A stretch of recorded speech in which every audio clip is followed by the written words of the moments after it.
Hold up, you got ID on you and proof you're a U.S. citizen. I've got ID. What's the legal basis for a citizenship demand in a parking lot?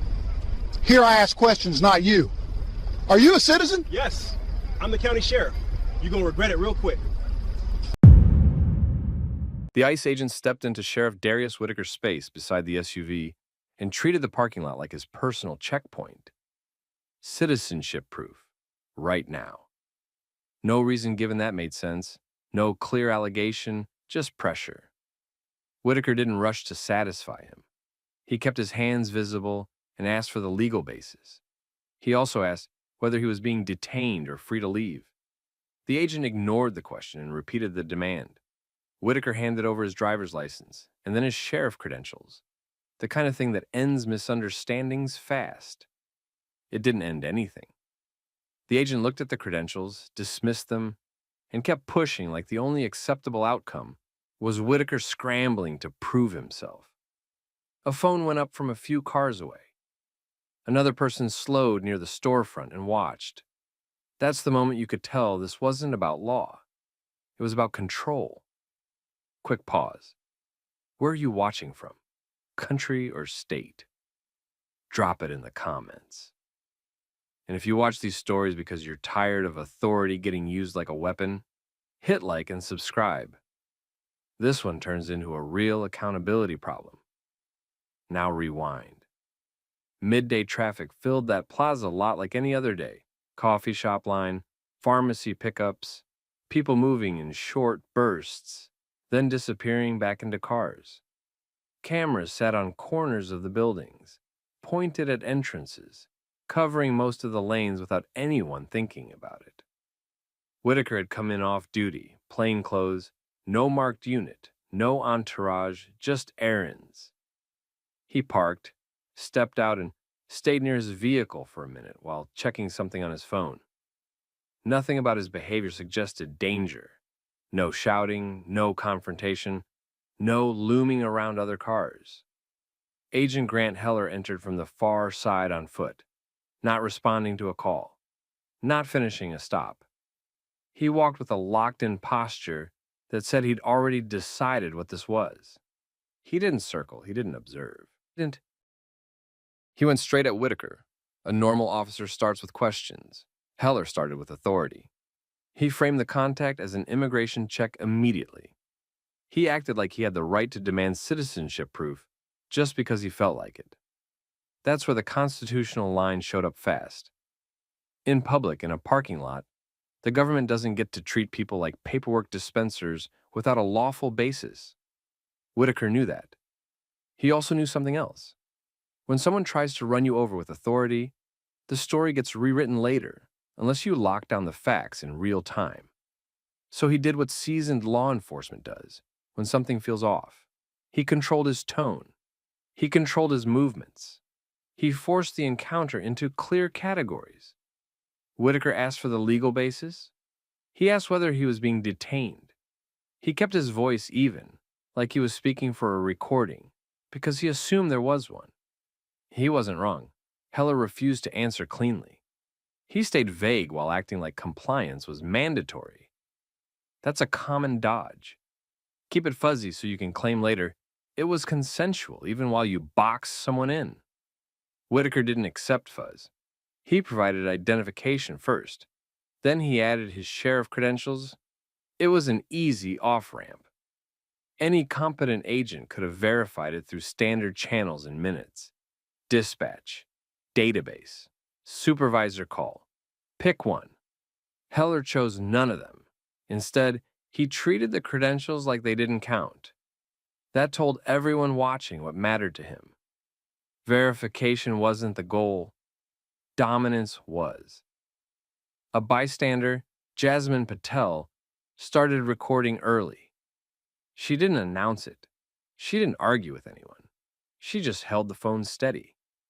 That kind of footage becomes a problem for people who like to improvise their facts later. Whitaker noticed the phone and adjusted without making a show of it. He kept his hands in view of both the bystander camera and any plaza cameras. He didn't reach into the SUV. He didn't step toward the agent. He didn't give Heller an excuse to describe threatening movements in a report. Heller kept escalating anyway. His voice stayed sharp. His language shifted from questions to commands. He repeated the citizenship demand like repetition could create legal authority.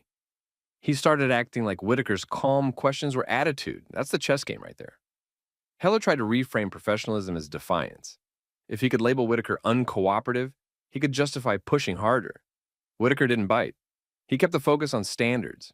Reasonable suspicion requires specific facts, not a vibe. Detention needs a lawful basis, not an ego. Those rules apply even when the person pushing the contact wears a badge. Heller acted like those rules didn't apply to him. People nearby picked up on the shift. A couple of heads turned. A short pause in foot traffic. That low-level attention you get when something feels wrong, but nobody wants to be the next target. And here's the piece that makes the whole thing hit harder. Whitaker wasn't a random civilian getting bullied by a federal agent. He was the county sheriff, elected, public-facing. The type of person Heller should have recognized the second credentials appeared. Heller didn't miss it, he dismissed it. That choice matters, because it turned this from a possible misunderstanding into something else. A federal agent deciding that a black man's status didn't matter unless he personally felt satisfied. Whitaker offered the cleanest solution again. Verify through normal channels. Confirm the credentials. End it like professionals. Heller refused again. His body position shifted closer to the driver's side area, narrowing Whitaker's movement. Subtle to some people, obvious to anyone trained. It's how you start turning a conversation into a detention without saying the word. Whitaker recognized the line getting crossed and responded the way you want a top law enforcement official to respond. Calm, specific, no drama. He made it clear he would cooperate with lawful verification. He made it clear he wasn't consenting to random demands that had no legal foundation. Heller didn't back down. He leaned in harder like he needed Whitaker to comply just to validate the approach. Heller didn't verify a thing. No dispatch call, no quick database check, nothing that would create an objective record. Instead, he tried to force the moment forward with commands. He kept circling back to citizenship proof and acting like Whitaker owed it to him, right there in the open, in front of strangers. Whitaker held his ground without making it a scene. He asked again if he was being detained. He asked again what specific facts justified the demand.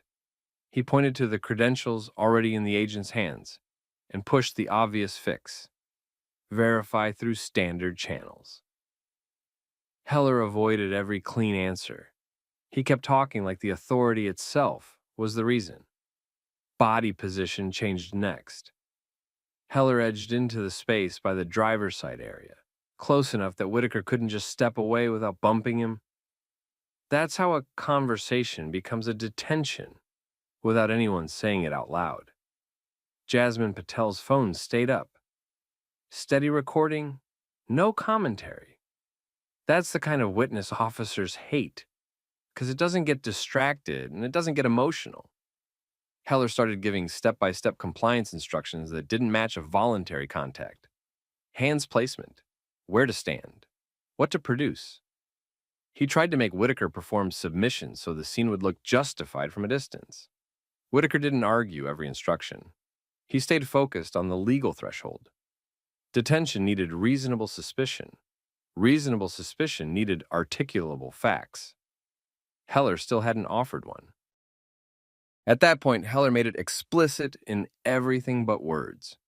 Whitaker wasn't free to leave. The agent's posture, the blocking angle, the repeated commands. Same message. Whitaker warned him calmly that he was crossing into an unlawful detention.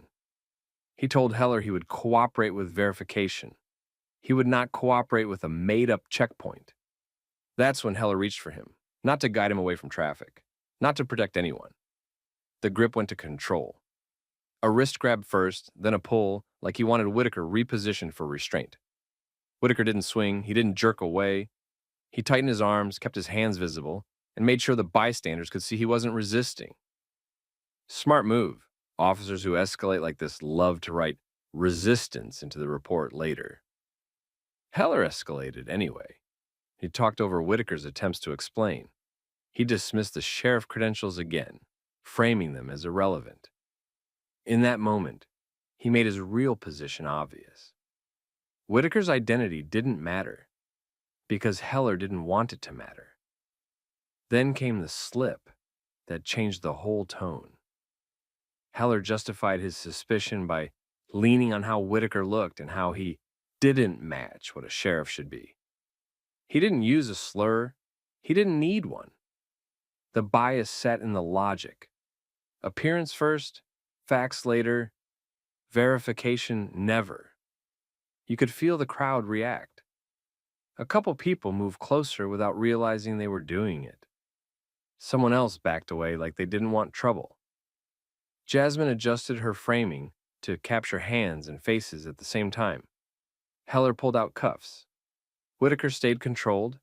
He repeated that he wasn't resisting and that Heller had no lawful basis to restrain him. He also made sure to say clearly that he was the elected sheriff and that verification could happen in minutes if Heller would just do his job. Heller cuffed him anyway. That sound carried. Metal clicking in a public parking lot. Phones caught it. Security cameras likely caught it. Heller had turned a baseless demand into a physical seizure. With Whitaker restrained, Heller tried to take ownership of the narrative. He rattled through vague reasons, identity uncertainty, behavior, the refusal to produce what Heller wanted. None of it tied to a specific crime. The explanations kept shifting, which is always a bad sign. Consistent facts don't need constant rewriting. Whitaker didn't bargain, he didn't plead. He kept asking for the lawful basis and kept requesting verification through dispatch. He treated it like a procedural failure that was getting documented in real time, because that's exactly what it was. Then county backup arrived. Deputy Lena Park pulled into the lot after a call came in about a federal agent detaining someone. She stepped out, saw the crowd, saw the cuffs, and moved in fast enough to take control without escalating. Recognition hit her the moment she got close. That was her sheriff in restraints. Park didn't waste time debating feelings. She demanded the reason for the detention. She demanded the basis. She demanded Heller's identification and supervisor contact. Direct, professional, no room for performance. Heller tried to hold the scene. He attempted to keep talking past her, like the sheriff being cuffed was still just a subject in his operation. Park bypassed him and verified Whitaker through dispatch immediately. Speaker on, clear enough for anyone nearby to hear. The confirmation came back fast because it wasn't complicated. Elected sheriff. Active. Known. Seconds of verification wiped out Heller's entire justification. Heller's posture changed right there. Less command voice, more damage control. He moved to remove the cuffs. Whitaker didn't gloat. He didn't raise his voice. He rolled his wrists once and looked at Heller like he was looking at a report that didn't match the evidence. Park told Whitaker to step back, breathe, and let her handle the immediate scene. Whitaker did, then started doing what experienced leaders do when something goes sideways, securing the record. He asked for the agent's full identifying information and supervisor contact again, this time with a witness and multiple recordings running. He told Park to request the plaza camera footage. He told her to document the bystander video contact info. He reminded her to capture timestamps and where each person stood. Heller tried to justify it one more time. He implied Whitaker's refusal to provide citizenship proof forced the escalation. He implied the credentials didn't resolve the immigration concern. He tried to make it sound like his hands were tied. Nobody bought it. Verification had taken seconds. The only reason it hadn't happened earlier was because Heller refused to do it. Whitaker made it clear he wasn't letting this get buried as a misunderstanding. He didn't threaten. He didn't rant. He stated what was going to happen next. Formal complaints, preservation requests, and a full review of the detention. Heller walked away with his authority intact on paper, but his credibility cracked in public. Cameras don't care about rank. And Whitaker didn't treat it like a parking lot argument anymore. He treated it like a civil rights violation that just handed him evidence. Whitaker didn't treat it like a bad interaction that ended when the cuffs came off. He treated it like a violation that only mattered if the record stayed intact. Deputy Park took names and noted positions. Jasmine Patel got asked for her contact info and the original file. Plaza businesses got hit with immediate requests to preserve camera footage before it auto-deleted. Time mattered. Some systems overwrite in days. Back at the sheriff's office, Whitaker did something most people can't do after something like that. He stayed methodical. He pulled the county dispatch log showing how fast verification happened once someone actually made the call. He documented the timeline while it was still fresh. He wrote down the agent's vehicle info, the sequence of commands, and every point where verification was offered and refused. The next piece was control of evidence. A preservation letter went out that same day through counsel, not a friendly email. A formal notice telling the federal agency to retain body-worn footage, radio traffic, CAD notes, and any internal messages tied to the incident. Another one went to the Plaza property manager for all relevant camera angles, receipts, dates, specific time windows. Then came the predictable part. ICE management didn't open with accountability. They opened with tone management. A supervisor called and framed it like a misunderstanding that could be handled professionally if everyone stayed calm and kept it quiet. The message wasn't hard to read. They wanted this contained. Whitaker didn't take the off-ramp. He asked for the incident report number, the agent's full identifying info, and confirmation that all recordings were preserved. He also asked whether the agent had contacted any verification channel at any point before putting hands on him. The supervisor didn't give a clean answer. Meanwhile, Jasmine's video didn't sit in a folder for long. Somebody shared it. Maybe her. Maybe someone who got it from her. Either way, it hit local feeds first, then jumped to bigger pages because the situation was simple to understand. A federal agent demanded citizenship proof from a black man in a parking lot, ignored credentials, and escalated to cuffs. Public reaction came fast.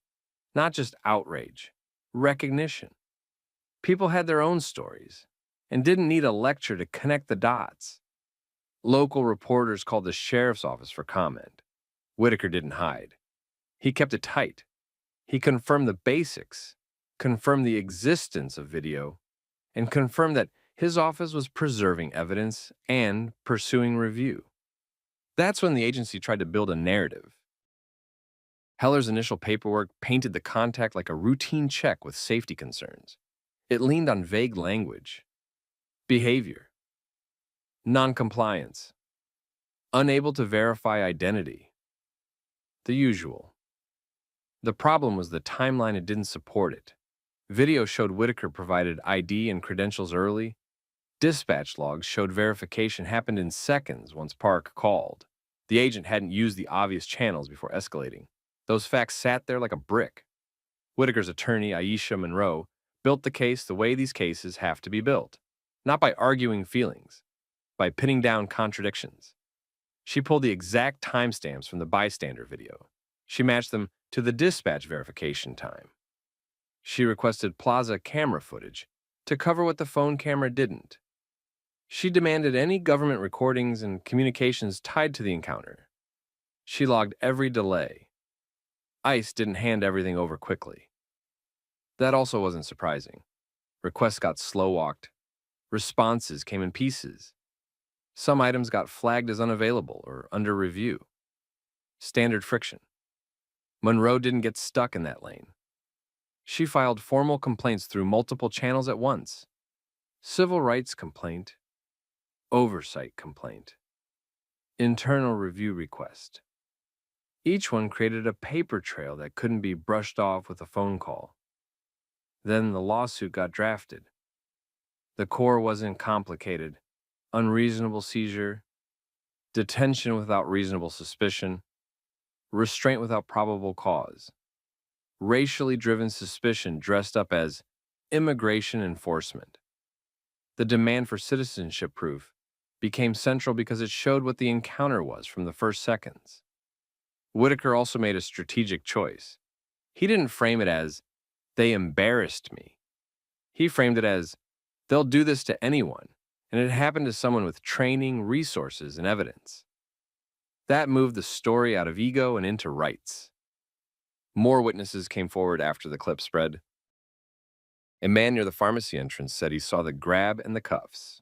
A store employee confirmed the plaza had cameras covering that lane. Another bystander mentioned hearing the agent dismiss the credentials. Small pieces, but they stacked. Pressure grew inside the county, too. Some officials wanted it quiet because they didn't want tension with federal partners. Whitaker refused that angle. He'd spent years preaching documentation and lawful thresholds. If he folded now, everything he'd enforced on his own deputies would look fake. So he stayed consistent. Monroe filed in federal court once the evidence package was strong enough to box the agency in. Not a vague complaint, a timeline-driven one. Video references, dispatch references, verification references, specific actions tied to specific constitutional limits. And that's when things shifted behind the scenes. Because once it's in court, the game changes. Depositions get scheduled, records get compelled. People have to answer under oath. Reports can't hide behind vague words when a video shows the opposite. Whitaker didn't need revenge. He needed accountability that would survive excuses. Once the lawsuit landed, nobody could hide behind vague wording anymore. Monroe requested everything: the agent's reports, internal emails, radio traffic, any video, any notes about suspicion, and any policy the agent claimed to rely on. Then came depositions. Heller's story didn't hold up under structured questions. His reasons kept shifting. One minute it was identity. Next it was behavior. Then it was safety. The record didn't match any of it. Whitaker had provided ID and credentials early. Verification could have happened immediately. It didn't, because Heller refused to do it until Deputy Park forced it. That refusal became the center of gravity. Monroe didn't argue vibes. She argued thresholds. If the agent claimed reasonable suspicion, she demanded the specific facts. If the agent implied consent, she pointed to the blocking posture and commands. If the agency tried to sell it as a quick check, she walked the timeline second by second and showed how it escalated without a lawful anchor. Video helped, but the boring stuff hurt even more. Dispatch logs, timestamps, the gap between when verification was offered and when it actually happened. All of it told the same story. This was preventable, and the agent chose escalation anyway. ICE tried to narrow the case. They floated the usual moves: qualified immunity arguments, technical defenses, attempts to frame it as a misunderstanding with an officer who couldn't confirm identity. Monroe kept dragging it back to one point. The agent didn't try to confirm. He skipped the simplest verification steps and moved straight into control. That's not enforcement. That's a power play. Pressure built on the agency for a second reason: credibility. If this reached a jury, the visuals were brutal. A black man in cuffs in a public parking lot after presenting law enforcement credentials. A quick dispatch confirmation that proved how unnecessary it was. A written narrative that didn't line up with what the cameras captured. Jurors don't need legal training to understand that. Behind the scenes, settlement talks started getting serious. Whitaker didn't come in asking for a symbolic win. He came in with evidence and a standard. Accountability has to sting, or it teaches nothing. He also had leverage most plaintiffs don't. He knew policy. He knew procedure. He knew how to explain it in plain English without sounding like he was performing. That made him dangerous to cross-examine. The agency also had a bigger headache. This wasn't just about one agent. If discovery showed patterns, training gaps, or loose supervision, the case could expand. Nobody wanted that on the record. So they paid. The number landed at $12 million. That settlement didn't happen because someone felt bad. It happened because the agency didn't want a courtroom replay of an unlawful detention built on appearance and ego. The money reflected the constitutional violations, the restraint without probable cause, and the fact that the agent ignored verification options that would have ended the contact cleanly. Then came the non-money part, the part agencies hate even more. New protocols tightened how agents could initiate public space contacts without a clear immigration-related basis. Verification requirements became explicit. Supervisory involvement triggers got added for any detention that wasn't grounded in a defined operation. Documentation rules got stricter because loose narratives were what created the problem in the first place. Training shifted too, not the performative kind. Scenario-based work focused on thresholds and bias cues. The key lesson was simple. If an encounter starts with "prove you belong" instead of articulable facts, it's already off track. Heller didn't walk away unmarked. The agency handled discipline and assignment changes internally, but the career hit showed up anyway. Cases follow agents. Depositions follow agents. Supervisors remember who brought a $12 million problem into their lap. Whitaker's side changed as well. He didn't treat the settlement like a trophy. He treated it like a warning label. He built a county training block around the incident, using it to drill one message into his deputies. If you can't clearly state the legal basis, you don't escalate. If verification is available, you verify. If your suspicion is really just a feeling, you stop and reset. He also gave credit where it belonged. Deputy Park's quick verification mattered. Jasmine Patel's recording mattered. The plaza cameras mattered. Oversight didn't arrive by magic. People created it by documenting. That's the part viewers should sit with. If this could happen to a sheriff in broad daylight, it can happen to anyone. The difference was that Whitaker knew how to freeze the moment into a record. He had witnesses. He had procedure on his side. He had the patience to play the long game instead of trying to win in the parking lot. So here's the question for you. If you were standing there watching, would you record like Jasmine did? Or would you keep walking because it feels safer? Drop your answer in the comments. Share this story with someone who thinks rights only matter when you're loud. And if you want more real, grounded stories where accountability actually lands, hit subscribe. This afternoon, Sheriff's Office, need to see some ID, sir. For what? I'm in my own yard, man. We just cooking. Got a call. I'll explain in a minute. Let me see the ID first. A call about burgers? James, just give it to him. Yeah, hold up. Appreciate it. Name and date match what dispatch gave me. You live here? 13 years, same address. All right, keep it handy. We're good for now. This rookie deputy thought he was running the whole neighborhood when he walked into a private backyard BBQ without a warrant, without consent, and with that chest-out attitude. He thought everyone back there would fold. He didn't realize the man he was trying to intimidate was the county's veteran sheriff. And the cameras were already rolling, watched the exact moment his swagger collapsed, and he had to face real consequences.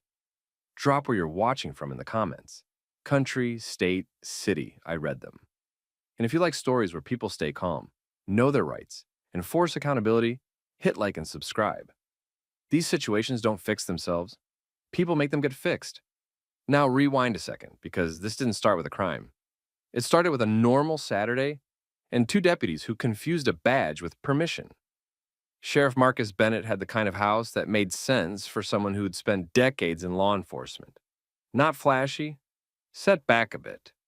A fenced backyard, one side gate, a clear private property sign near the latch. He'd hosted the same summer BBQ for years. Family, friends, coworkers from different eras of his career. Nothing wild. Food, music, kids running around. The usual trash talk near the grill. He was off duty, no uniform, no gun on his hip. Just a man trying to have a peaceful afternoon.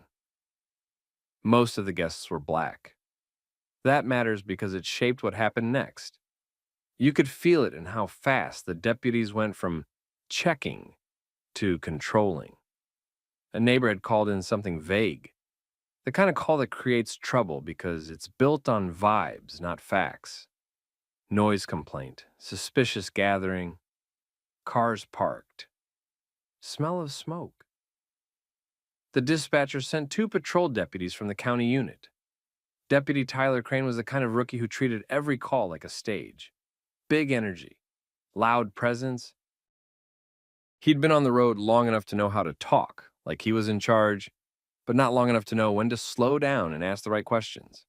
His partner, Deputy Evan Ricks, followed his lead. The backup brain. He didn't create chaos, but he fed it. He reinforced the posture. He helped make it feel like a raid instead of a check. They didn't go to the front door. That's the first red flag. No knock, no attempt to contact the homeowner like normal people. They walked down the side of the house, opened the gate, and stepped straight into the backyard like they owned it. Bodycam caught the shift instantly. You could see the energy change in the space. People stopped talking. A kid froze with a plate in his hands, and someone near the table leaned back like the air got tight. Crane didn't introduce himself like a professional, then he went straight to control. He started scanning faces, counting bodies, looking for someone to dominate. Then he started demanding identification from the guests like they were lined up outside a club. And here's the thing. Even if they had a legit reason to be there, and they didn't, demanding everyone's ID at a private BBQ without a specific crime is not policing. It's fishing. It's intimidation dressed up as procedure.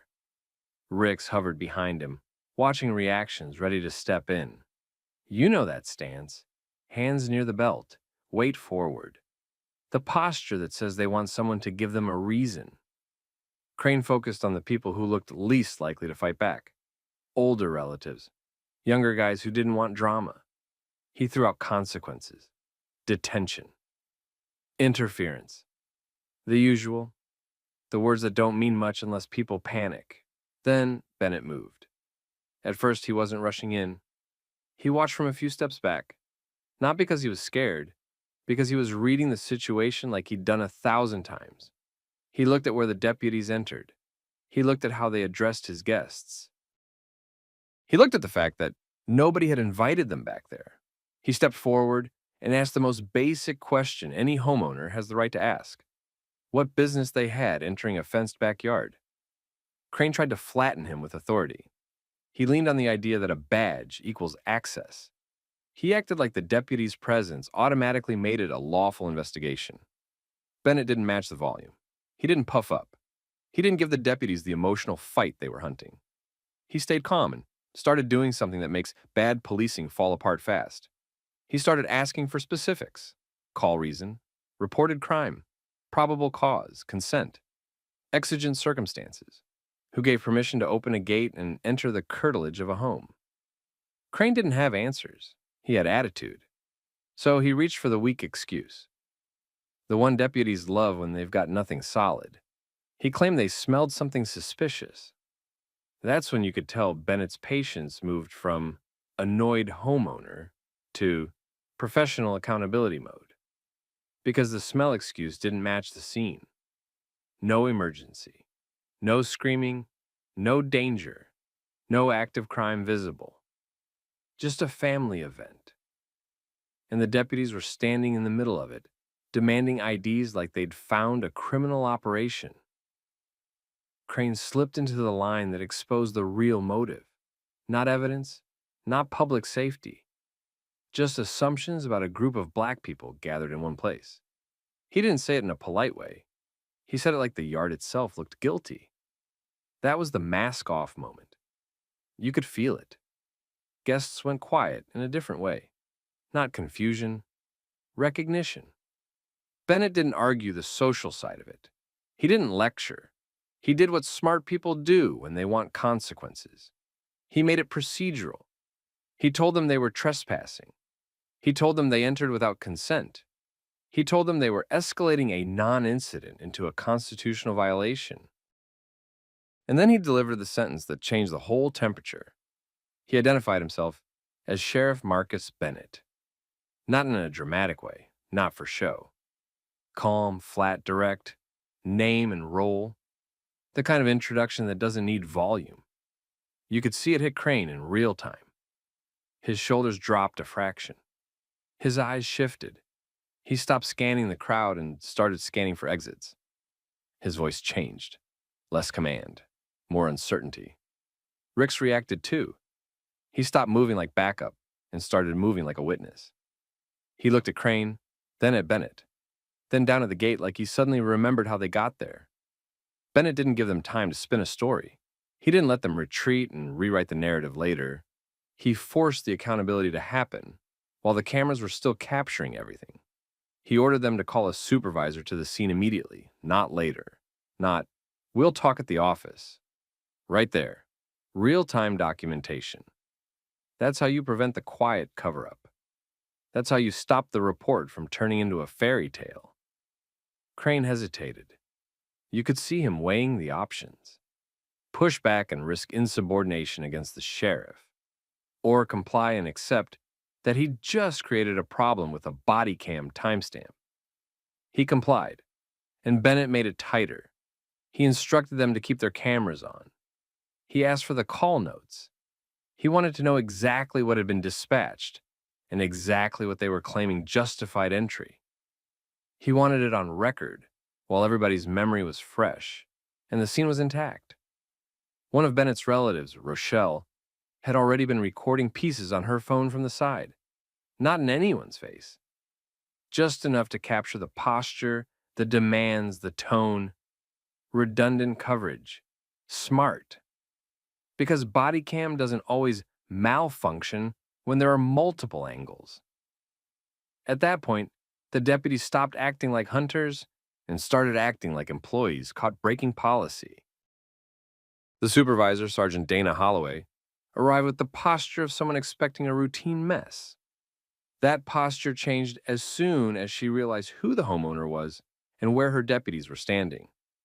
Bennett didn't yell at her. He didn't grandstand. He did what professionals do.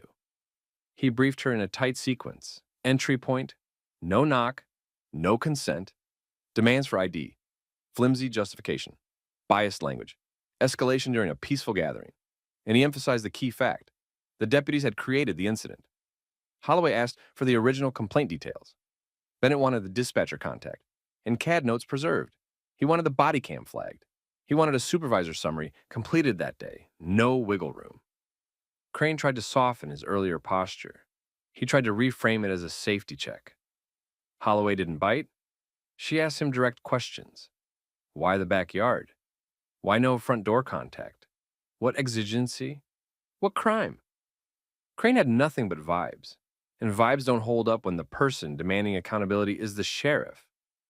That's where part one ends, the moment the power shifted fully. Not because Bennett pulled rank for ego, because he forced process. Process is what breaks misconduct. Process is what survives excuses. Sergeant Dana Holloway didn't walk into that backyard smiling. She walked in scanning. Who's upset? Who's filming? Who's about to sue? She'd seen enough simple calls turn expensive. Then she saw Marcus Bennett. Her face didn't need to say anything. The pause said it all. Bennett kept it tight. He didn't rant. He didn't perform. He gave her a clean sequence like he was briefing a scene for court. He pointed out the entry point. Side gate. No knock. No consent. No contact attempt at the front door. Then the next problem. Deputies demanding ID from guests as if a private BBQ was a stop and frisk line. Then the excuse that didn't match reality. Smell, vague suspicion, nothing urgent, no emergency, no threat. No reason to be inside the fenced backyard. Holloway didn't argue with him.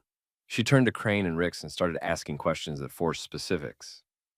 Call type, exact complaint. What did dispatch say?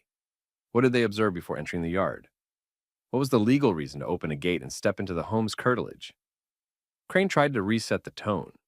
He shifted from command voice to professional explanation voice. He framed it like a safety check, like they were just trying to identify people and make sure nobody was trespassing. Bennett didn't let that sit. He reminded Holloway calmly that nobody had reported a fight, a weapon, or anyone in danger. He reminded her that the deputies didn't even attempt the normal first step, Knock, talk, get consent, or leave. Ricks tried to help Crane by adding little phrases that sounded official. Officer safety, investigative detention, keeping the peace. Holloway cut through it. She asked what crime they were investigating. Not vibes, a real offense. That's where the whole thing started falling apart on camera. Because when a deputy can't name the crime, what they're really saying is, they didn't have one. Bennett wasn't just protecting his guests. He was protecting the record. He told Holloway he wanted 3 things done before anyone left that yard. First, the call notes. He wanted the CAD entry pulled and read back. He wanted the original complaint captured in the supervisor notes, not rewritten later. Second, body cam preservation. Both deputies. No missing segments. No accidental stop recording. He wanted the footage tagged for retention immediately. Third, a supervisor summary completed the same day with the entry method stated plainly. Side gate entry without consent. That exact language matters. It's the difference between a contact and an unlawful intrusion. Holloway looked irritated, not at Bennett, at the situation, at the mess her deputies had handed her. She stepped away and got on the radio. She requested the call details, asked dispatch to confirm the complaint language, and told them to annotate the event. On-scene supervisor request. Potential policy violation. Body cam hold. Bennett stayed in control, but not in a cartoon way. He kept his voice even. He kept his hands relaxed. He watched his guests, too. He made sure nobody got baited into an argument that deputies could later spin into disorderly conduct. And the guests were tense. You could see it. The shock had turned into anger, but it was controlled. That's the thing people don't talk about enough. It's exhausting having to stay calm when you're the one being treated like a problem in your own space. Aunt Rochelle kept recording from an angle.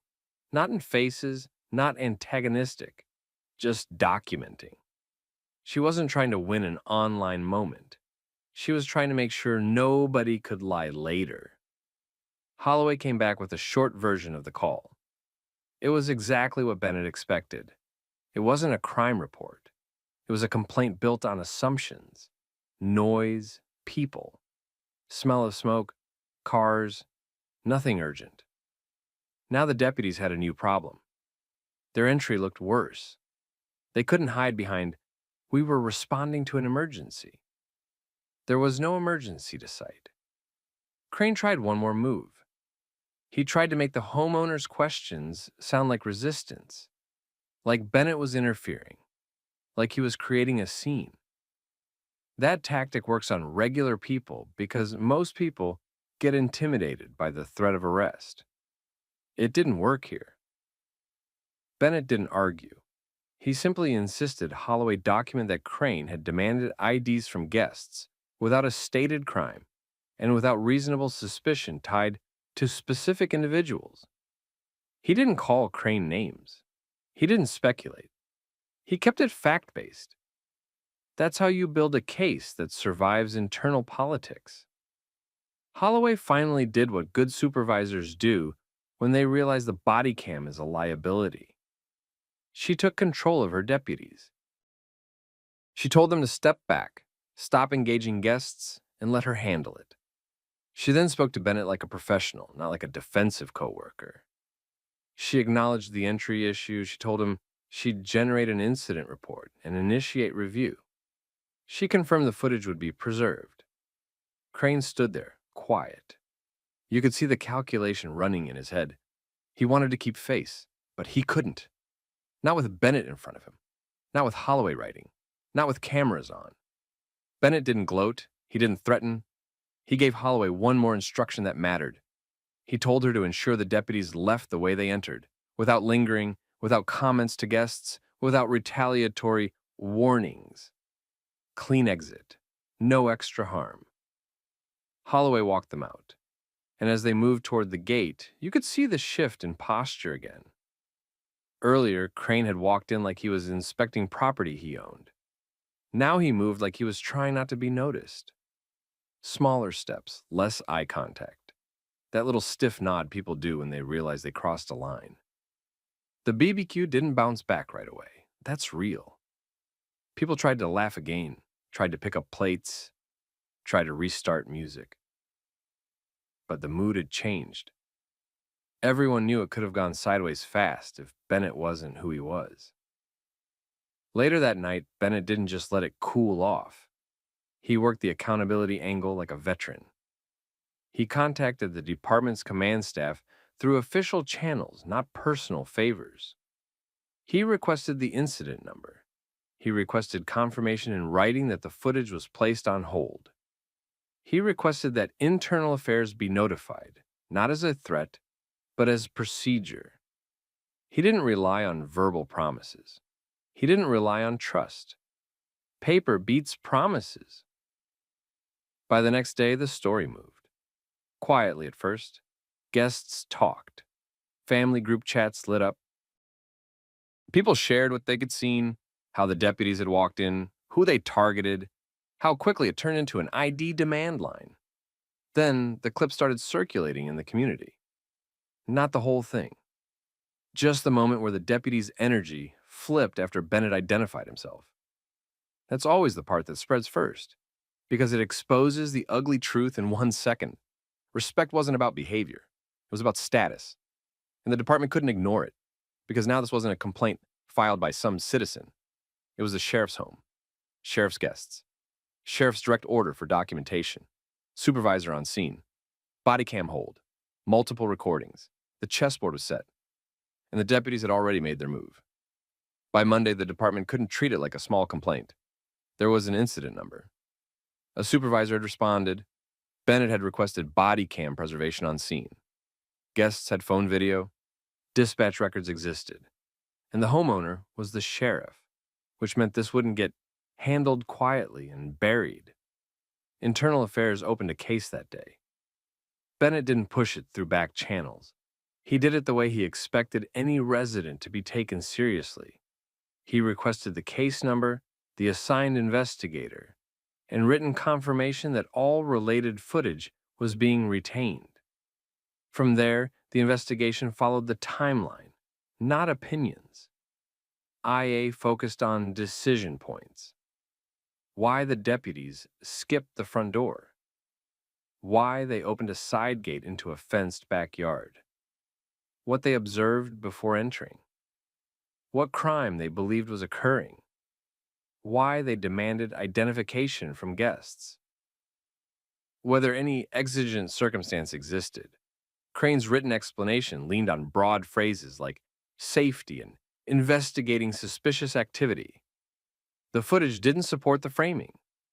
Bodycam showed the sequence clearly, entry first, justification later. It showed immediate control tactics.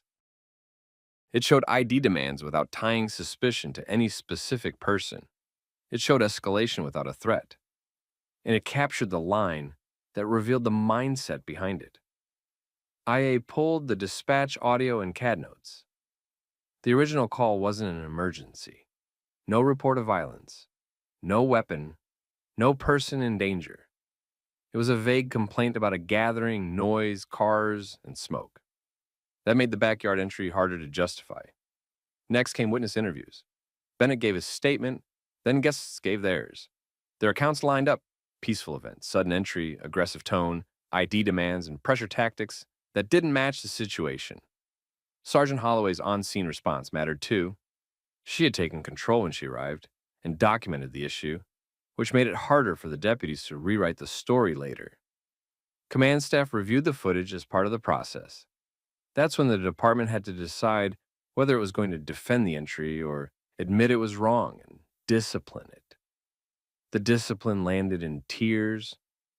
Crane took the heavier consequences because he led the entry and drove the escalation. He was suspended, ordered into remedial training, and placed under formal performance review conditions that made it clear another violation would trigger termination steps. Ricks also faced discipline for supporting the conduct and reinforcing the ID demands. He received a suspension, retraining, and a written reprimand that followed him in his file. Then the civil side started moving. Bennett didn't need to file anything to make it real. Guests had potential claims tied to unlawful entry and unlawful detention demands. An attorney requested footage and records through proper channels: body cams, dispatch audio, CAD notes, the supervisor summary, and training and policy materials. The county's legal team pushed for early resolution. They understood what a jury would see on video: fenced backyard entry without consent, followed by blanket ID demands, followed by shifting explanations. A settlement was reached later rather than letting it turn into a public trial. Details stayed limited, but the department couldn't hide the fact that it cost them. Bennett's bigger focus was policy. He issued a directive that made backyard entry rules explicit. Deputies needed consent, a warrant, or an actual exigent circumstance they could clearly articulate. He also added a supervisor review requirement for any complaint involving warrantless entry into residential curtilage, with same-shift documentation. Training changed to match the policy. Deputies ran scenarios where they had to state their legal grounds on camera before acting. If they couldn't explain it, they didn't get to do it. Dispatch procedures changed too. Call takers were instructed to ask more clarifying questions on vague, suspicious gathering complaints, so perception wouldn't get treated like probable cause. Weeks later, Bennett hosted another BBQ. People showed up, but the conversation had changed. Guests talked about what to do if officers entered private property: stay calm, ask the reason, ask for a supervisor, and document what happens. That was the real aftermath, not just punishment. A shift in how people and the department approached the line between authority and rights. So here's the question. If officers walked into your backyard and started demanding IDs, what would you do first? Comment it. Share this with someone who needs it. And if you want more stories like this, subscribe and stick around. All right, hands where I can see them. License and registration. Now. What's the problem, officer? None of your business. Just give me your paperwork. I'm federal law enforcement. I can be verified through dispatch or a supervisor. I don't care what you say you are. You're not leaving until I figure this out. Then verify me the normal way. Call a supervisor. All right. This rookie deputy thought he was untouchable when he pulled over a black driver for no reason, but he made a fatal career mistake. He didn't realize he was harassing a federal Secret Service agent with the power to fight back. Watch how one man's ego triggered a massive federal investigation. Red and blue lights sat behind a dark SUV on the shoulder. Deputy Tyler Briggs was already running hot at the driver's window. New deputy, big voice, acting like the stop was his stage. Inside the SUV, Calvin Brooks kept it tight and professional. Hands visible. No sudden movement. No argument. He reported he was on official duty and provided identification like he'd done 100 times before. Briggs didn't treat it like routine. He demanded Brooks step out. He kept pushing even after Brooks showed federal credentials. He acted like the credentials were a challenge instead of information. Brooks didn't match the attitude. He stayed calm and repeated a simple request: call a supervisor, document the stop, and confirm who he was through proper channels. Briggs refused. He didn't slow down. He didn't reset. He escalated. He started fishing for reasons out loud. Lane movement, suspicious behavior, vehicle in the area. The kind of vague talk that never matches the footage later. Brooks asked for the specific reason for the stop. Briggs didn't give a clean one. Quick pause. Where are you watching from? Drop your country or state in the comments. And if you like stories where ego meets paperwork and accountability wins, hit like and subscribe. Back to it. Brooks wasn't a random driver. He was a U.S. Secret Service special agent assigned out of a nearby field office. That night, he'd been in Redwood County on a routine advance related to an upcoming protective visit, low-profile vehicle, normal driving, no attention-seeking, just work. Briggs saw a black man in a nice SUV near a high-dollar exit and decided he was going to make a stop. Redwood County had corridors where deputies like to hunt. Lots of proactive traffic work. Lots of stops that somehow landed on the same kinds of drivers. Brooks pulled over clean and followed protocol because he could tell this wasn't about a traffic violation. It was about control. Briggs wanted submission. Brooks gave procedure. That's what set Briggs off. Brooks stayed respectful but firm. He requested a supervisor again. He reported that the deputy was interfering with a federal protective function. He asked Briggs to call it in and verify through dispatch. Briggs didn't like hearing federal on the side of his road. He treated it like the driver was trying to dodge him. So he did what bad stops always do next. He called for backup. 2 more units arrived and stacked behind his cruiser. More body cams, more witnesses. The scene got bigger, which is exactly what Briggs wanted. He wanted to look in control. A second deputy looked at Brooks's credentials longer than Briggs did. You could tell it clicked for him. He didn't take over, but he didn't look comfortable either. Briggs kept driving it. He repeated the order to step out. He talked over Brooks. He acted like the stop belonged to him, and nobody was allowed to change the plan. Brooks kept it clean. He asked for names and badge numbers. He noted unit identifiers. He stated the time. He stated the location. He stated he was notifying his field office. Then Brooks made the call. Not loud, not dramatic.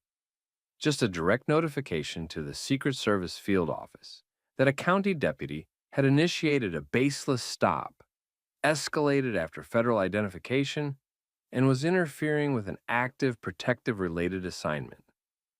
That's when the whole stop changed. Because now this wasn't just a local deputy pressing a driver. This was a local deputy creating an interference report that would land on a federal desk with timestamps, body cam footage, and witnesses. And Briggs still didn't fully understand what he'd just triggered. Backup was already there, and that changed the deputy's posture. More units meant he could perform. He kept the stop active on purpose. He wanted it to look like he'd found something serious. Brooks didn't give him anything. No arguing, no long explanations. He stuck to the same points. He was federal. He was on assignment tied to a protective advance. And he needed a supervisor and proper verification. Briggs kept trying to force a different outcome. He repeated the order to exit the vehicle. He treated Brooks's calm tone like defiance. He tried to make Brooks choose between compliance and escalation. Then the supervisor arrived. Sergeant Linda Carver pulled up and stepped into the cluster of cruisers. She didn't rush. She didn't yell. She looked at Brooks's vehicle, looked at the stacked units, then looked straight at Briggs like she already knew the stop was going to be a problem. Briggs tried to brief her fast. He didn't have one clean reason for the stop. He gave a pile of reasons. He kept it vague. The story shifted mid-sentence like he was building it while he talked. Carver didn't buy it. She asked for the actual violation. Briggs didn't answer cleanly. He went back to suspicious and didn't look right. Carver walked closer to the driver's window, stayed outside the immediate space, and asked Brooks for identification. Brooks provided it again, controlled and simple. Carver saw the credentials and immediately moved into damage control mode. Not because she suddenly cared about Brooks's rights, because she understood jurisdiction. And she understood what it meant if a deputy escalated after being shown federal credentials. Carver told Briggs to step back and calm down. Briggs didn't want to. He didn't want to lose control in front of other deputies. He kept pushing his version of the stop like it was a test of authority. Brooks stayed focused. He told Carver he'd already notified his field office. He reported the time the stop started. He reported that the deputy continued escalating after federal identification. He reported that this was interference with federal duties. Carver's next move showed exactly how departments try to survive these moments. She tried to end it quietly. She told Brooks he'd be free to go once everything is confirmed. She suggested it was just a misunderstanding. She acted like the solution was to wrap it up before it became a report. Brooks didn't accept that. He didn't get loud. He didn't threaten anyone. He didn't insult the department. He simply refused to let it become an off-the-books event. He stated that it needed to be documented. He stated he wanted the stop recorded as initiated without a valid violation. He stated he wanted the names and badge numbers of everyone on scene. That's the part officers hate. Not because it's wrong, because it removes their ability to rewrite later. While Carver tried to smooth it out, Brooks's phone was already active. The Secret Service field office supervisor on the other end didn't care about local misunderstandings. She cared about interference. She asked for the location. She asked for the deputy's name. She asked for the supervisor's name. She asked for the incident number. She asked whether Brooks had been detained or ordered out after presenting credentials. Brooks answered each point. Carver could hear enough to understand what was coming next. She tried one more time to steer it into a quiet release. She told Briggs to end the stop. Briggs still tried to salvage it. He pushed for a citation. He pushed for a search. He pushed for something that made the stop look justified. Carver shut it down. She ordered the stop terminated. Brooks was released. No ticket, no warning.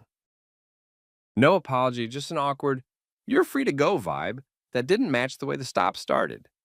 But the real damage was already done. Because now the Secret Service had an interference report in motion with timestamps, unit identifiers, and multiple body cams. Brooks had names. Brooks had a witness filming from across the road. Brooks had a supervisor present who heard the federal notification. And Carver had something else. A rookie deputy who didn't just make a bad stop. He forced the entire department into a position where federal agencies could demand records. Brooks drove off and didn't celebrate. That's not how people like him operate. He treated it like a security incident and started documenting while it was still fresh. Meanwhile, back at the scene, Carver pulled Briggs aside. It wasn't a pep talk. It was a warning. Because once federal attention locks on, it doesn't stop at one traffic stop. It goes looking for patterns, and Redwood County had years of patterns. The next morning, Redwood County tried to act like nothing happened. They didn't call Brooks to apologize. They didn't open with accountability. They opened with containment. A lieutenant contacted Carver and asked for a summary for the file, not a full report request. A summary. That's how you keep things flexible. Carver didn't have that luxury. The Secret Service already had an interference notification logged. That meant federal documentation existed before the county wrote a single sentence. Hard timestamps, names, units. A paper trail the county couldn't edit. And Brooks didn't just notify. He followed through. He sent a formal incident package to his field office. Location, sequence, officer names, supervisor presence, the escalation after credentials, and the release without any citation. Clean and factual. No emotion. That style hits harder than anger because it reads like an operational problem, not a personal complaint. Within 48 hours, Redwood County got the first request, not a friendly one. It asked for body cam from every deputy on scene. Dash cam, CAD logs, radio traffic. The deputy's stop narrative, the supervisor's narrative, unit GPS history, and the stop data for that corridor going back months. That last part is where departments start sweating, because one bad stop is a mistake. A pattern is policy. Redwood County's command staff held an internal meeting and did what too many departments do. They tried to isolate the rookie as a one-off. They framed Briggs as inexperienced. They hinted communication issues. They acted like the solution was extra training and a quiet write-up. Then internal affairs got involved, and the tone changed again. IA investigator Raul Mendoza wasn't brought in because leadership wanted truth. He was brought in because leadership needed someone to say, they looked into it. Mendoza had seen that play before. He pulled the body cam first. It showed what Brooks described. The deputy initiated a stop with no clear violation. The deputy escalated after federal identification. The deputy kept stacking vague reasons instead of one factual reason. The supervisor arrived and ended the stop without a citation. Mendoza didn't stop there. He never stopped at this incident. He requested Briggs's prior stop reports. Not just the last week, the last several months. He pulled the wording patterns. He pulled the common phrases. He pulled who got searched. He pulled who got ordered out. He pulled who got consent requests. He pulled who got warnings and who got paperwork. It didn't take long. Briggs' stops leaned hard in one direction. Same type of driver, same quarters, same foggy justifications, same escalation pattern when people asked basic questions. Mendoza then did the thing departments fear. He compared Briggs to the unit culture around him. Because rookies don't invent patterns alone, they copy what gets rewarded. He pulled training records, de-escalation refreshers that were supposed to happen yearly, missing for entire squads. Constitutional policing modules, completed on paper, not in practice.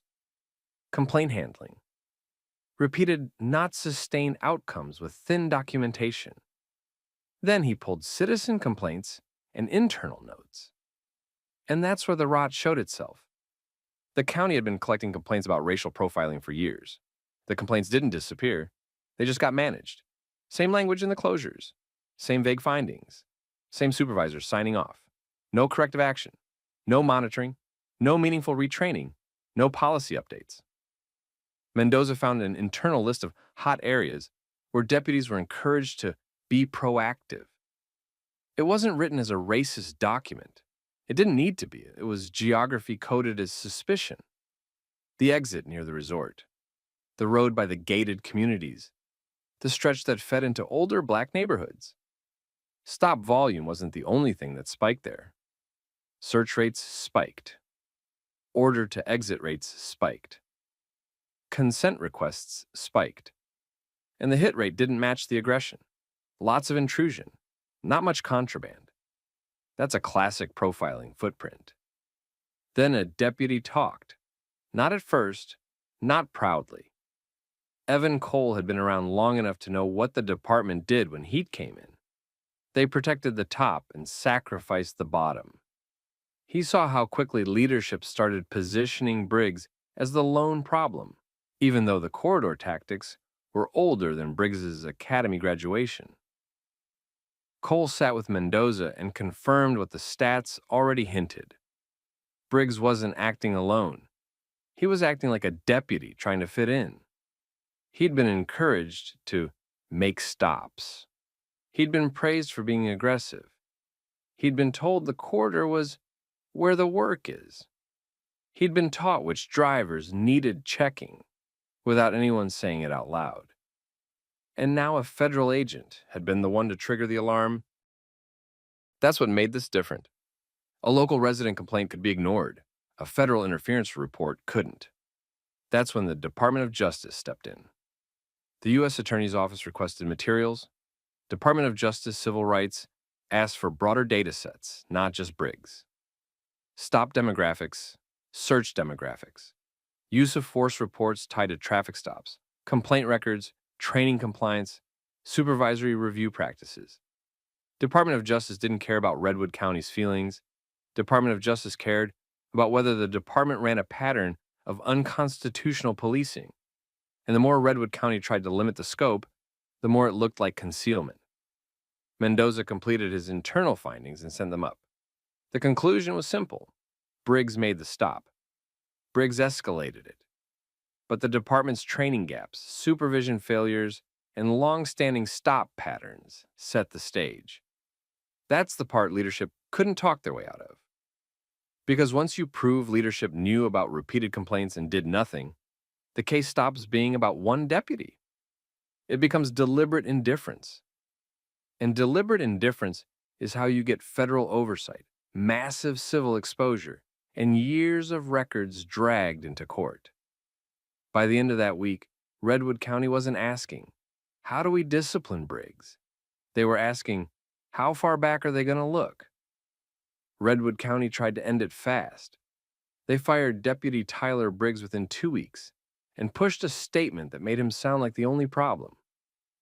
Rookie mistake. Failure to follow procedure. Corrective action taken.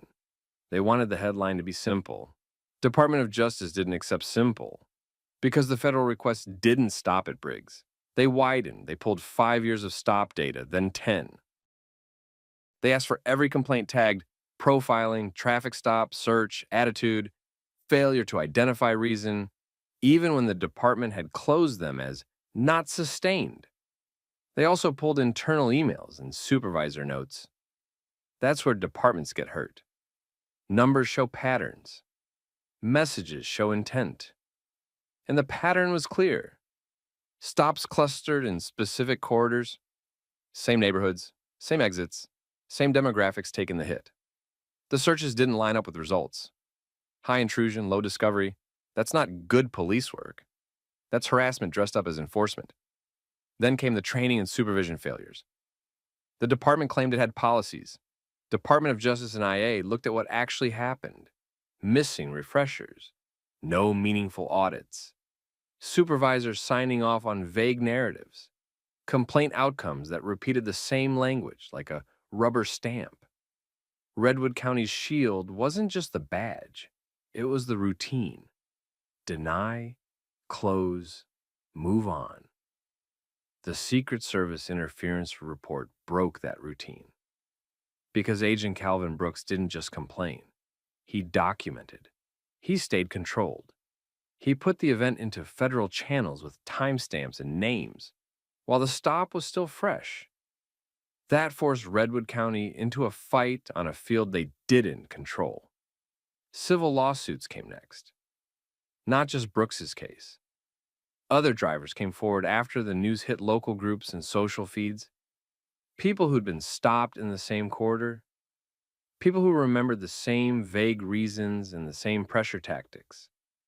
People who didn't have credentials, didn't have cameras, and didn't have anyone listening back then.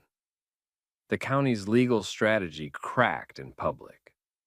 They tried to lean on qualified immunity and routine defenses. Plaintiffs' attorneys didn't treat it like a one-off incident. They argued pattern. They argued supervision failure. They argued deliberate indifference. They pointed at ignored complaints and missing corrective action. And the county couldn't hide behind, "We didn't know." Internal Affairs had records showing they did know. Financial pressure hit fast. Insurance carriers started asking questions. Settlements became real numbers. The county board started arguing in meetings about budgets instead of optics. That's when accountability becomes unavoidable, when it costs. Department of Justice pushed for structural changes. They demanded policy updates with enforcement teeth, real stop documentation standards, required articulation of cause, mandatory supervisor review for searches and prolonged detentions, bodycam compliance auditing, complaint intake reforms, anti-bias training that wasn't a checkbox, early warning tracking for deputies with repeated stop complaints. The department fought it at first, then they realized the alternative was worse. Federal oversight meant monitoring, reporting, and consequences if they didn't comply. No more quiet closures, no more not sustained without real analysis.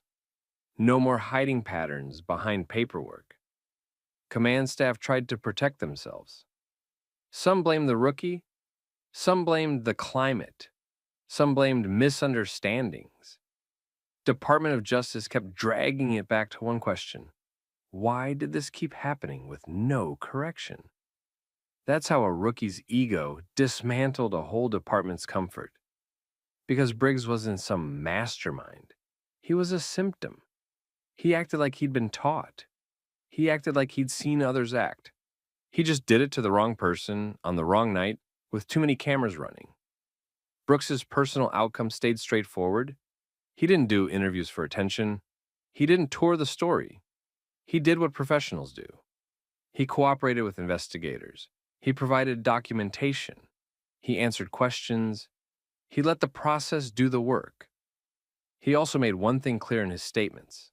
He wasn't asking for special treatment because he was federal. He was pointing out that the stop should never have happened to anyone. That line mattered. It made the case bigger than him. In the end, Briggs lost his job and his certification process got reviewed. The department faced federal oversight and civil exposure that reached way beyond one stop. Supervisors got disciplined for failures to review, failures to correct, failures to document. The sheriff's office had to rebuild policies under pressure instead of choice. And the public finally saw what people in that county had been saying for years. One deputy's arrogance didn't just ruin his own career. It pulled the curtain back on a whole system that depended on nobody pushing back with evidence. So here's the question for you. If you were in that driver's seat, would you have stayed calm and recorded everything? Or would you have tried to argue your way out and made it worse? Drop your thoughts in the comments. Share this with someone who needs to hear it.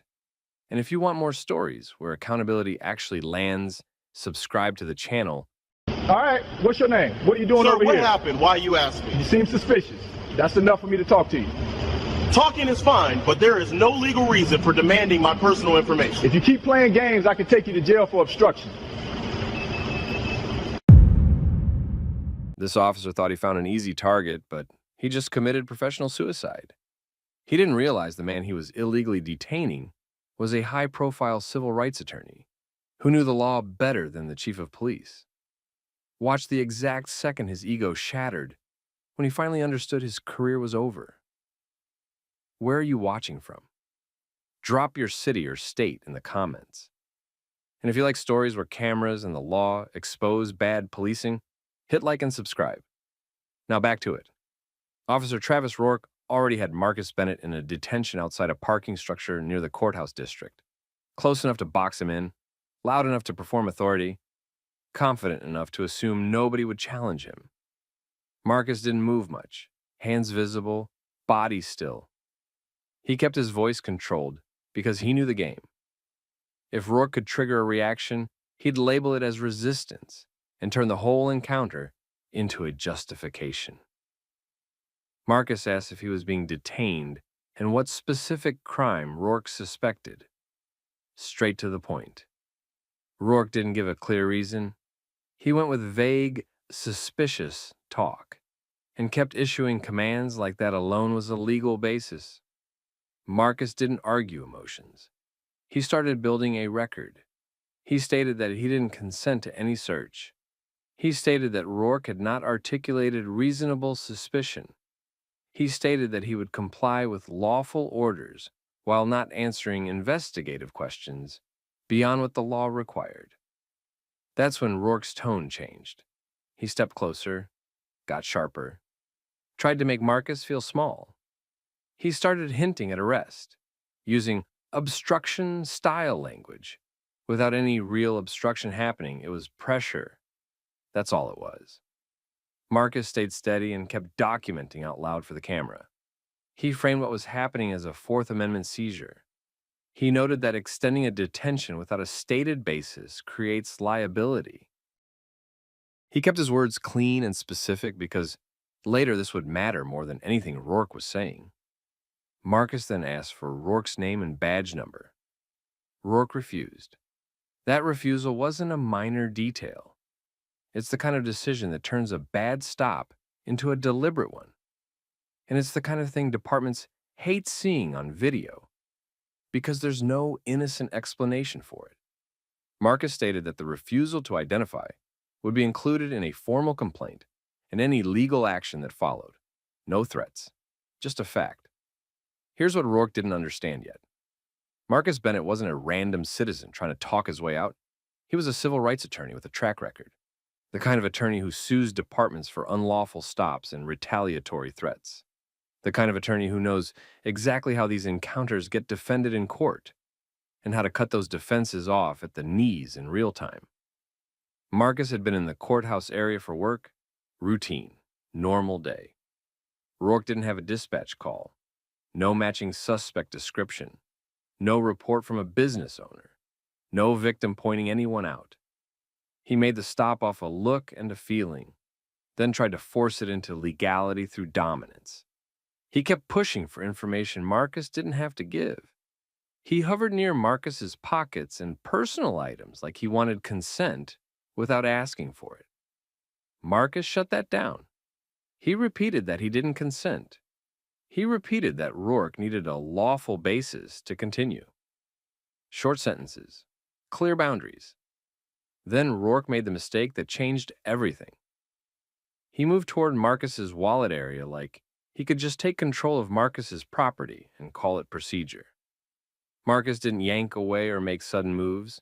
He stayed still and stated clearly that any seizure or search without probable cause or consent would be unlawful under the Fourth Amendment. He said it so the body cam would catch it. He said it so any reviewer would hear exactly what was being challenged. Rourke paused. Just a fraction.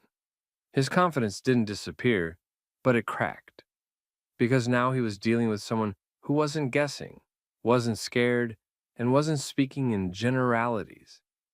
Marcus told him he would provide whatever identification the law required, but he would not answer investigative questions and would not consent to searches. Then Marcus mentioned he had professional credentials on him. Rourke brushed it off and kept posturing, but his rhythm was already changing. Rourke finally asked for Marcus's identification in a way that wasn't normal procedure. It wasn't calm. It was a power move. He wanted something he could hold over Marcus, something he could use to keep the stop alive. Marcus moved slow and deliberate, the way you do when an officer's already looking for a reason to claim sudden movement. He didn't hand over his whole wallet. He pulled out what he intended to show and kept his hands visible the entire time. That's when the body cam caught the shift. Rourke looked at the card. He looked again. You could see the mental recalculation happen. His face tightened, his shoulders dropped a little, and his voice changed. Not softer out of respect, softer out of worry. Because it wasn't just a name. It was a credential tied to a civil rights law firm. Bar information. Professional ID that made one thing obvious. This wasn't going to end with Marcus going home frustrated. This was going to end with paperwork, subpoenas, and depositions. Rourke tried to recover control fast. He started talking like the encounter had always been routine. He tried to backfill justification with vague, checking things out language. He kept the same stance, but the aggression drained out of it. The intimidation didn't hit the same anymore because now it looked like what it was. Posturing without cause. Marcus didn't press emotionally. He pressed procedurally. He restated that he was being detained without reasonable suspicion. He restated that Rourke had refused to identify himself.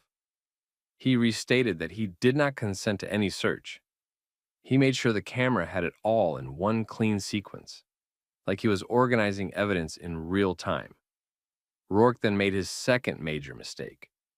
Instead of ending it, he escalated again.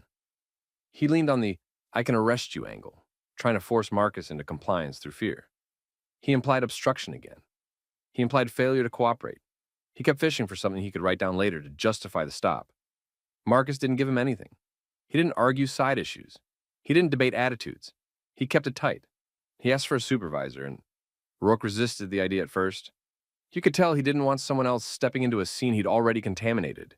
He wanted to control the narrative alone. Marcus stayed on the request. Supervisor. Now. A few minutes later, Sergeant Lila Grant arrived. Not rushing in like a hero, just walking into a mess and immediately reading the body language. Grant looked at Marcus first. Calm, still, hands visible. Then she looked at Rourke.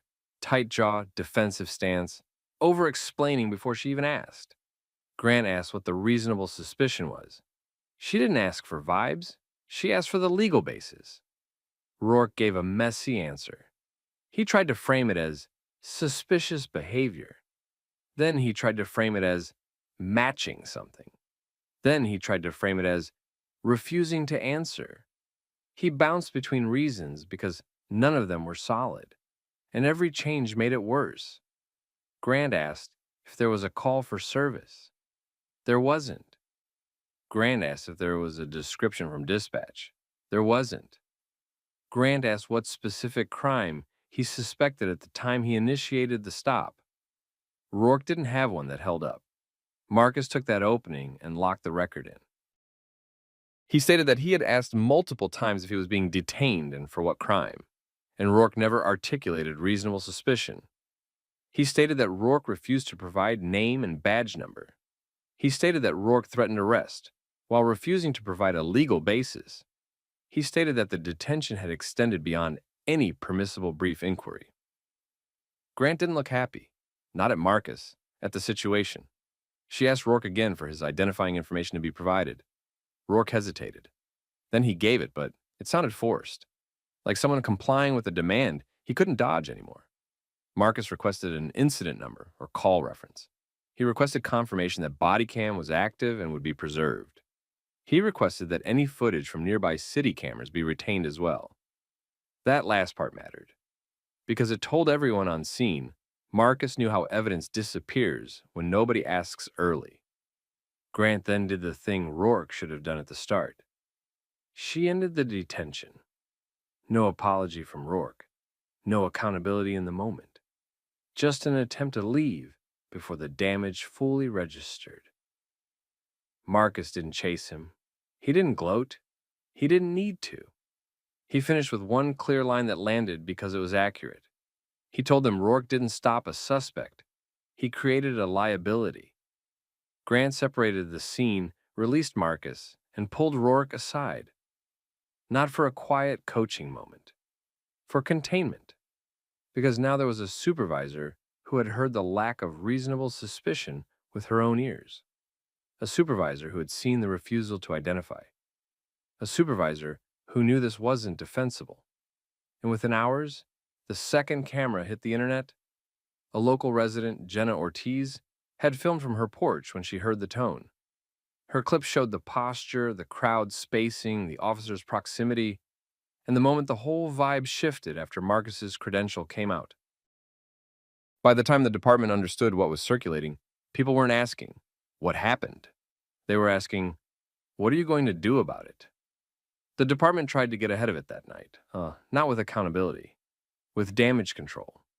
A watch commander flagged the porch video within hours because it was already picking up traction locally.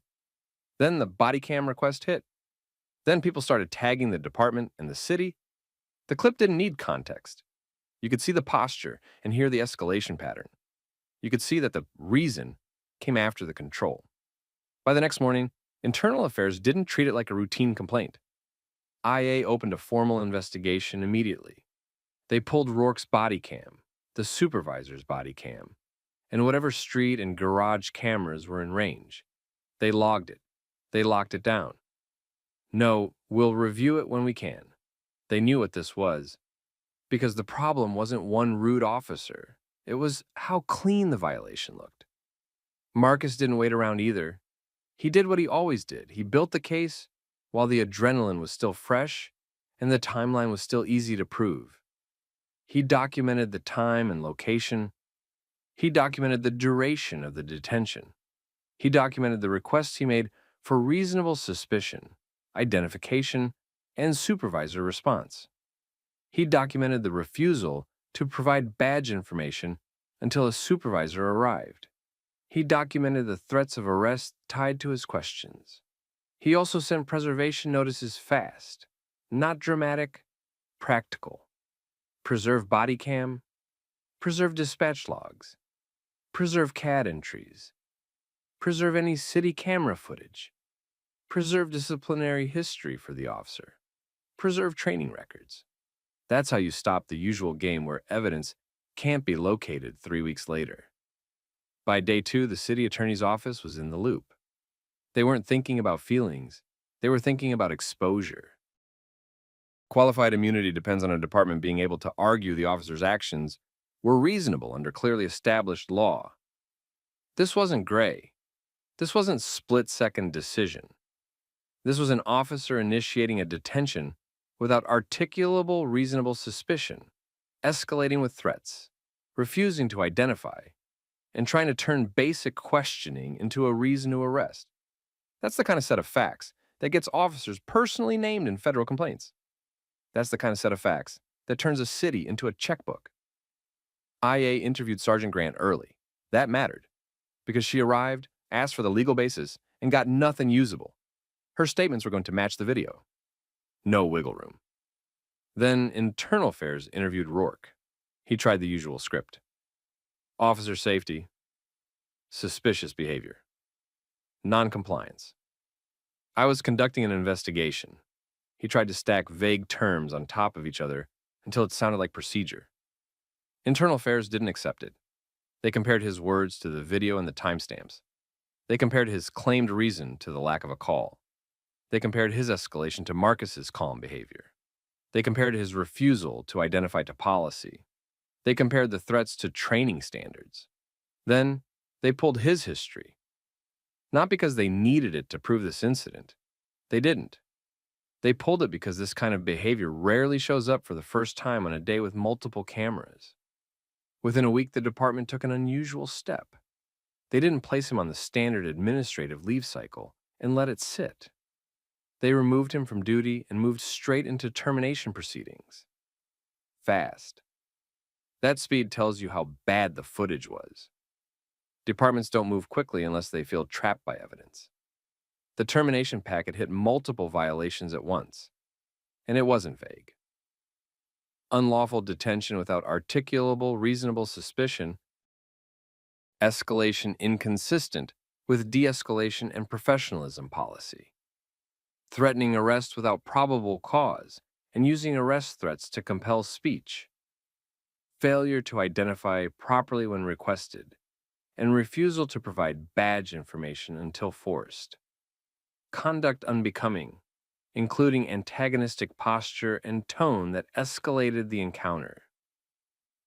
Bodycam conduct issues connected to proximity and scene management, creating an appearance of intentional intimidation. Marcus's lawyers also framed it under federal civil rights exposure, Fourth Amendment seizure, retaliation angle, pattern evidence if applicable. The exact language depends on the filing, but the structure was clear. This wasn't a misunderstanding. This was a violation with documentation. Rourke tried to save himself through the union. He asked for the usual slow process. He pushed for reassignment. He pushed for counseling and retraining. He pushed for anything that didn't end in a firing. The department didn't bite because they didn't just see a complaint. They saw a future deposition where a lawyer plays the body cam and asks the chief why this officer was still employed after that footage existed. And then came the move that really ended him.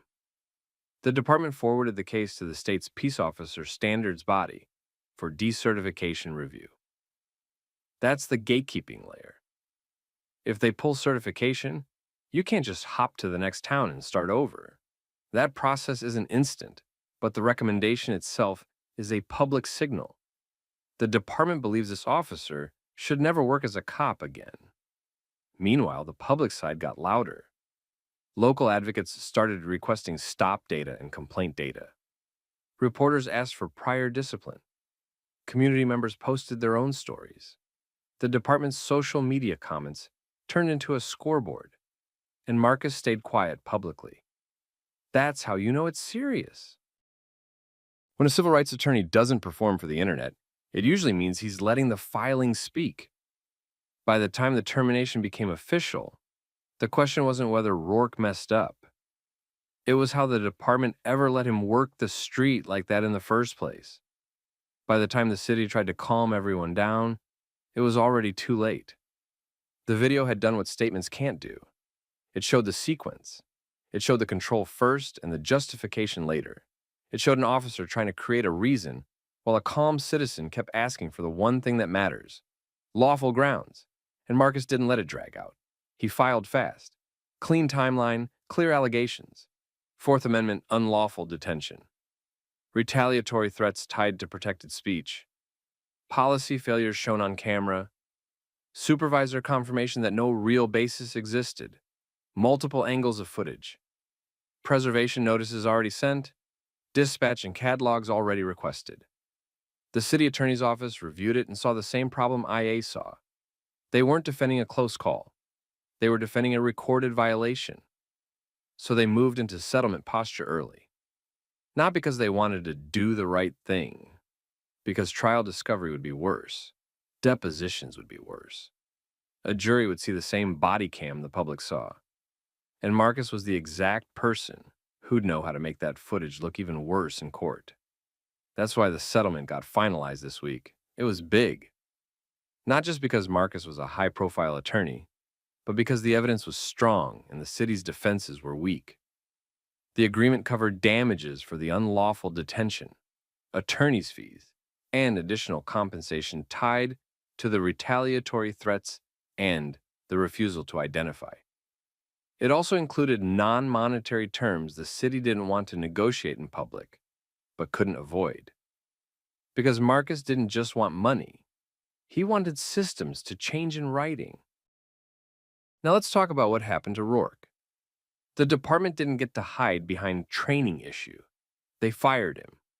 That part was already done. The next step was certification. The State Standards Board reviewed the referral, the internal findings, and the video. The key issue wasn't that he was rude.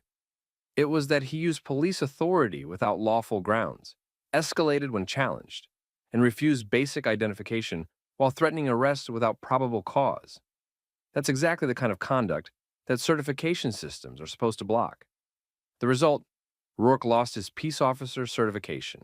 No lateral transfer. No fresh start in the next county. No slipping into a smaller department that doesn't ask questions decently.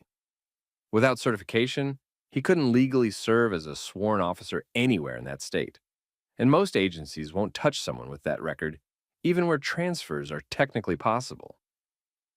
Career over on paper. The department also got hit where it hurts: policy and oversight. The settlement forced reforms that weren't optional and weren't, "we'll look into it." Here's what changed because of this case. Mandatory de-escalation training for the entire force, with specific modules on lawful detention standards, not just communication. Clear stop and detain guidance, requiring officers to articulate reasonable suspicion early and document it accurately, with supervisor review triggers when detentions exceed a set time. Badge and identification compliance requirements, including discipline if an officer refuses to identify when requested during a detention. Bodycam, compliance auditing, not just body cam on, but reviewing positioning, activation timing, and whether officers are intentionally obstructing footage or manipulating the record. Supervisory response standards, meaning if a citizen requests a supervisor during a detention, it gets treated as an accountability request, not an inconvenience. Early evidence preservation protocols, because Marcus made it obvious how quickly footage goes missing when nobody locks it down immediately. And the biggest shift wasn't even the policies. It was the internal culture shock. Because officers watching that footage learned something whether they wanted to or not. You can't bluff the Constitution on camera. Not anymore. Not when the person you're stopping knows how to build a case in real time and the public knows what it's looking at. Marcus didn't do a press tour. He didn't need to. He let the results speak.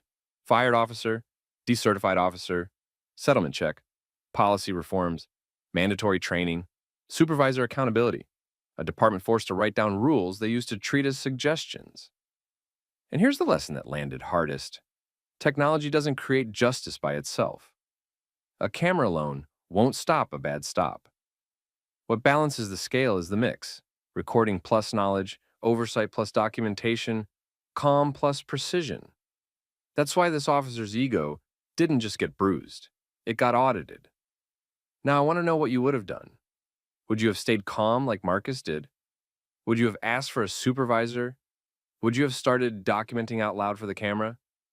Tell me in the comments. And if you want more stories where accountability wins and the truth gets preserved in real time, like the video, subscribe to the channel, and hit the like button. It helps us keep bringing these cases to your feed.